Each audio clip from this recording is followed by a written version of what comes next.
Well, hey there. I've got something really exciting going on today. Let me show you. What is it? Oh, I guess that's not exciting. Never mind. It's battery time. I've been able to milk the heck out of this battery since I got it for the last 3 years, and it was pretty old when I got it. It is not wanting to stay charged, so we're gonna get a new battery in there.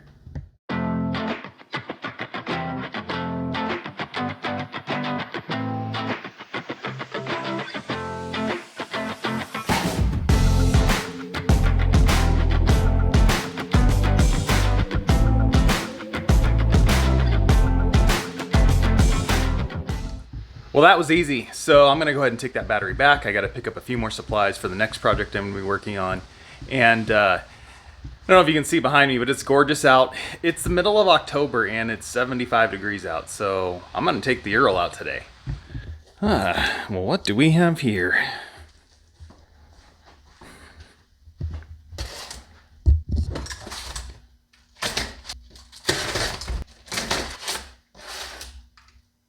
Well, this is the smaller new pulley for the Supercharger. We'll get this put on and take it for a test drive, and then we'll see if there's any performance difference. I know this is not as small as I want to go. I want a 3, but I'll probably have to have that custom made. So I'm just hoping that this will give me a little extra, make the truck run a little bit better until I can get that one milled.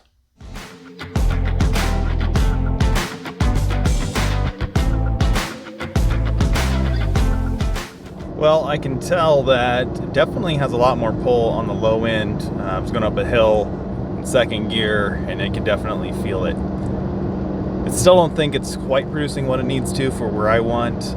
I went down to this 3.4 pulley from a 3.8. It's quite a bit of size difference.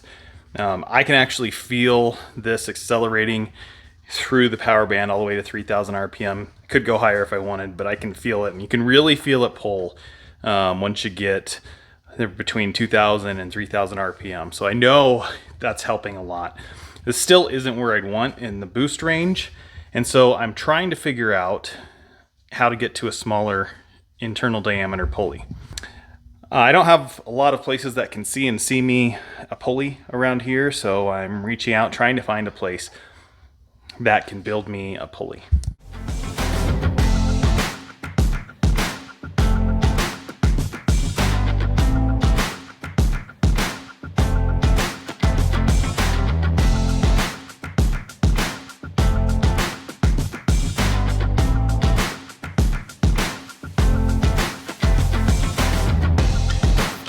All right, well, as you can tell, I'm getting ready to bedline my truck. I've got it sanded / scuffed up and just rinsing it out. I'll probably let this dry overnight and then hit this up tomorrow. We'll see you then. Well, as you can see, I've got the first coat done on this bedliner, so we've got to let that sit for a while, tack up and dry before we put on the second one.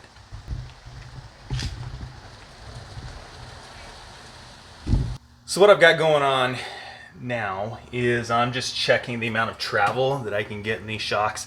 I'm really loving the Fox Rubicon shocks off a Jeep Gladiator that I got, and I'm trying to find, there is a set of front that will work, but I need to know what the amount of travel is just so I can make sure that when I finally do find a set, and I'm going to be measuring from, this is the bottom travel, it's just what limits it is the arm touches the frame here, the upper control arm. And then I'll compress it all the way up and see how close it is, and that'll give me my travel distance.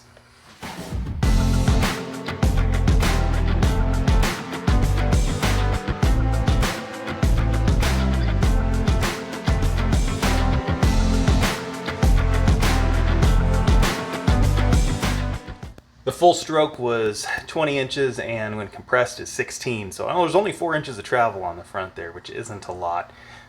Which is why I want to take advantage of the shocks that I can get for it. Well, I ended up getting the bed liner done on the truck, and so now I need to work on figuring out exactly how I want to mount up my spare. I had a fairly inexpensive option. I'm probably going to continue using that because it'll work well. I just need to find a way to stabilize it and get it a little bit sturdier so it's holding the wheel better.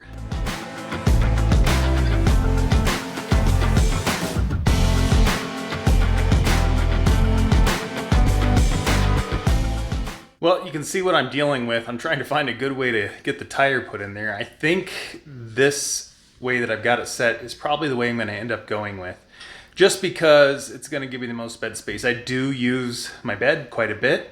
This isn't my favorite way just because it blocks the window so much and I lose a lot of my rear view, and I also have a little bit of blind spot. Of course, if I turn the tire the other way and put it in line with the other tires the way I had it before, I also had a blind spot, but I could see mostly straight out behind me. So I'm not exactly sure. It might be a trial and error thing. I'm gonna have to try it a couple different ways. I don't really like laying it flat in the bed. That does take up quite a bit of space. So I actually realized I could go with this E-Track. I've never used them before, but that's what I'm gonna use. I'm gonna go ahead and strap this tire in and see how it'll work.